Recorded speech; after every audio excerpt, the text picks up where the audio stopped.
জীবনের প্রথম এত সুন্দর একটা গ্রাম দেখলাম। গিয়েছিলাম একটা ফ্রেন্ডের সাথে, আর কোন গ্রাম এটা, কোথায় এটা অবস্থিত সবকিছুই বলবো। আমি মনে হয় জীবনের প্রথম এত সুন্দর গ্রাম দেখলাম যেখানে সবকিছুই রয়েছে সবুজ মাঠ ঘাট নদী আরো অনেক কিছু।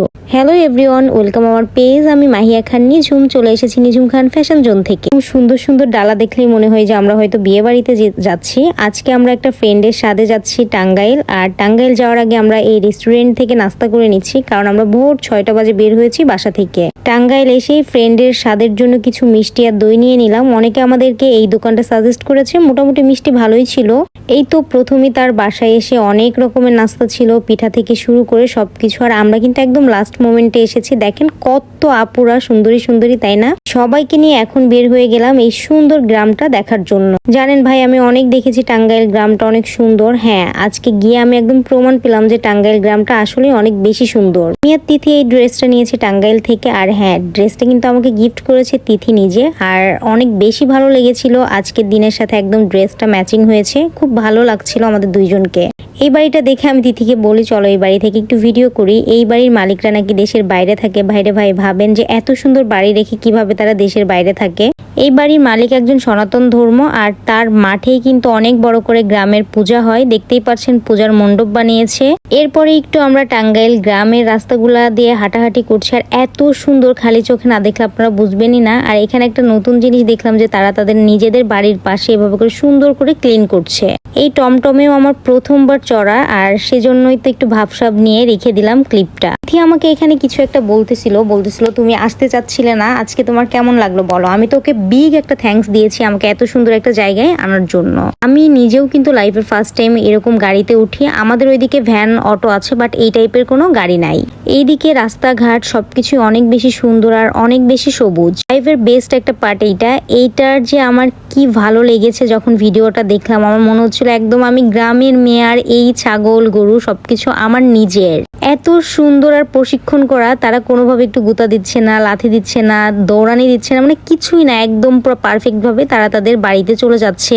আমিও আমার সাথে কথা বলে জানতে পারি তাদেরকে প্রত্যেক দিনই এই নদীর পাড়ে আনা হয় ঘাস খাওয়ানোর জন্য, আর সাথে নাকি বাতাসও খাওয়ায়। জীবনে না হাজারটা মানুষের কোনো দরকার নাই, মনের মতো একজন বেস্ট ফ্রেন্ড বা মনের মতো একজন মানুষ থাকলেই হয়, যে আপনাকে বুঝবে, আপনি তাকে বুঝবেন। জীবনে অনেক টাকা পয়সা সবকিছুই আসবে যাবে, কিন্তু কখনো এই সময়গুলা ফিরে আসবে না। এই মেয়েটার সাথে আমার হয়তো ঝগড়া লাগতে পারে, মারামারি হতে পারে, চুল ছিঁড়াছিঁড়ি হতে পারে, বাট যখন এই মোমেন্টগুলো সে নিজে দেখবে তখন সে আমাকে অনেক বেশি মিস করবে।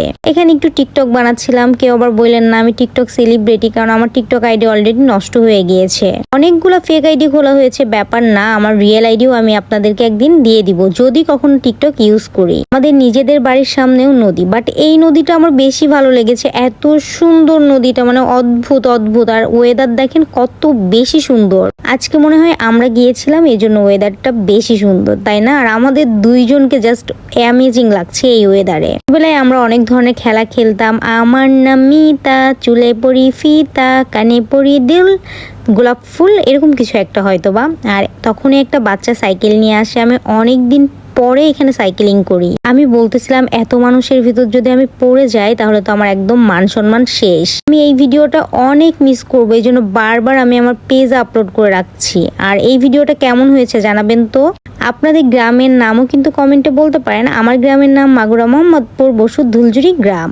কে কে সাইকেলিং করতে পারেন কমেন্ট করবেন। আমি কিন্তু গাড়ি সাইকেল মোটামুটি সবকিছুই কম বেশি চালাতে পারি। এই জায়গা থেকে না আমার একদমই যেতে ইচ্ছা করতেছিল না, কিন্তু ঢাকাতে ব্যাক করতে হবে। আমরা যেহেতু রাতে থাকতে পারবো না, তাই আমাদেরকে একটু ঘুরেই চলে যেতে হয় বাসার উদ্দেশ্যে। এই ক্লিপটাও আমি রেখে দিলাম, ছোটবেলার স্মৃতি মনে পড়বে। যখন এই মেয়েটার সাথে আমার ঝগড়া ঝামেলা হবে তখন এই ভিডিওগুলা বেশি বেশি করে দেখবো। আমি জানি তখন এই মেয়েটাও এই ভিডিওগুলো অনেক বেশি করে দেখবে, কারণ সেও চায় না আমাকে হারাতে। বাই বাই, আল্লাহ হাফেজ।